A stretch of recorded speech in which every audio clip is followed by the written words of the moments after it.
Hi everyone, my name is Imani Ellis, founder of No Limit Living LLC, and we are here today with Millennial Mike as we walk through one of his properties. This right now is a 5-unit zoned for 9, and I'm so excited that he's going to give us a tour. Let's do it.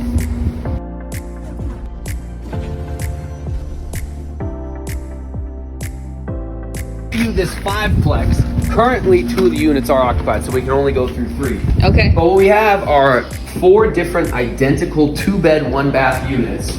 We walk into this one, we got a kitchen. We come in here, we have one of the bedrooms right here. As you can see, it's a work in progress. Okay. We're gonna be doing brand new luxury vinyl plank flooring. That's out in the back, be a nice gray flooring. We're gonna paint all the walls gray, remodel the kitchen a little bit. We'll probably paint all the cabinets. You can see they gave us a 3 layers of tile on the flooring, so that's the last remnants of layers 1 and 2.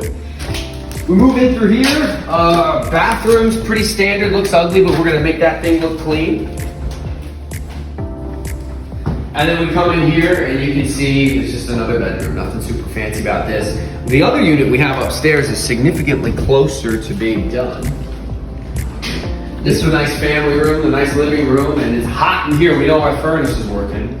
So this is the second entrance. Interesting thing about every unit, if you're gonna partner with a Section 8 program, you have to have an entrance and an exit. You have to have 2 entrances. So we've got 2 here.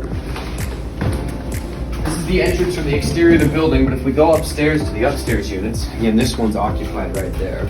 And watch your head coming up the stairs, at least if you're over 6 feet. Thanks. Yeah, right. Come up here, you can see a unit that's a lot closer to being completed. And it's a little dirty because we got all our tools and stuff set up here, but this one is actually, we're gonna just touch up the paint, replace a couple of windows, re-stretch the carpet, and then really it's just a whole lot of cleaning. So you can come in here and see what a room would actually kind of look like. And again, I don't typically put carpet in my rentals, but since this carpet was just laid recently, we're gonna re-stretch it and save it at least for one more cycle through a tenant. Touch up the white paint in here. Another thing I really don't like bright white because it just makes you feel like a hospital or a prison. So I typically go with gray, but since the paint is in such good condition, it's a waste to just completely repaint over everything. So we'll leave that for one more cycle. Yeah, my brilliant contractor was like, all right, I'm gonna make my own hand towel with some clamps and a level, so that was his ingenuity. This is him right here. He's pretty famous on YouTube too. That's All-Nighter Hider right there. All-Nighter Hider. All-Nighter. Contractor by trade. So we come into this kitchen, and we're doing some remodeling. We ripped out the glass cabinet over here in the corner. We're gonna patch that with some drywall, make it look better, clean up the appliances, obviously, and make the counters and cabinet look good. Here's our other bedroom. And this one doesn't have a closet, so we have to add a closet because Section 8 requires, yeah, that one door where there's a door to the front porch, not a closet. Section 8 requires that for a bedroom to count, it has to be 80 square feet, and you have to have a closet, and then I believe the ceiling has to be 7 feet or taller, which usually like 9-foot ceilings, so we're not worried about that. Come out here, here's the front porch again. I'll show you a little carriage house that came with this thing. It's disgusting, you'll love it. So we come out the front door, down the porch. Careful on the steps, they're a little slick. That's another unit right there. And you might notice, we walk the long way on this building before we go into the basement. We have this carriage house in the back. So the property was zoned commercial. It's actually zoned up to 9 units. Wow. Which is kind of odd because usually they won't zone something up to 9 units. They just zone it at whatever the units are. Right. So we don't know why they gave us extra units. But you come look at this, you're like, oh wow, maybe this house has the potential for remodeling.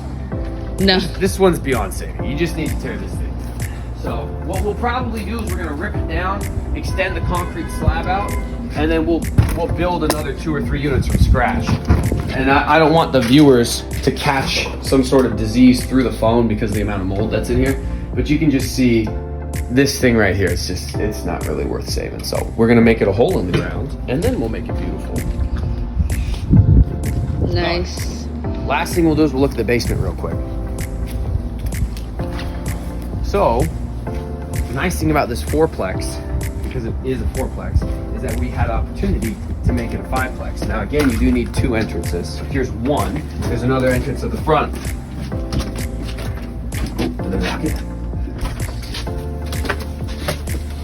All right, so we come in here, and first thing, if we look off this direction, you can see this open space back here, and then we have another open space back here. We're actually not going to finish anything going this direction. This basement is so huge that we don't need to finish this direction. We're gonna leave this as all extra storage and working space for water heaters and furnaces and all that type of stuff. So what'll happen is the back door will actually be right here. This framing right here will be the back door for the unit, and then they can walk out to that other door if there was a fire and they needed to escape the property. So we'll actually, as you step into here, this is where the unit starts. This will be a bedroom, and you can see they're already starting to pull this stuff down because this right here is going to be turned into an egress window. Again, for Section 8, or for a legal definition of a bedroom and a basement, the window has to be egressed down low enough so that if a fire happened, you could crawl out of the window and crawl outside.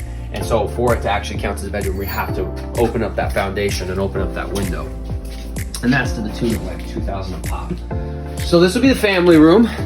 Come this way, obviously people should be able to guess that's a bathroom in there. There's the tub. Here is another bedroom, and I guess they're putting the egress window right there because they're starting to pull it out. Here is our third bedroom, and we only have one window option there. And then we'll put the kitchen right up here in the front. You can see all of our plumbing right here. Something that typically happens, you try to run all the plumbing in one location. That's why a lot of times on two-level buildings, you would have bathrooms directly above each other, or kitchens and bathrooms bumped up against each other like you see right here. Oh yeah, dang. So this was all dug out. They just poured all this concrete, so careful not to step on that. That thing got poured like last night. And then over here, steps right back out to the front porch, and we go right back outside. And that's the property. All right, thank you so much, Mike, for showing me around the house. I appreciate it. No problem.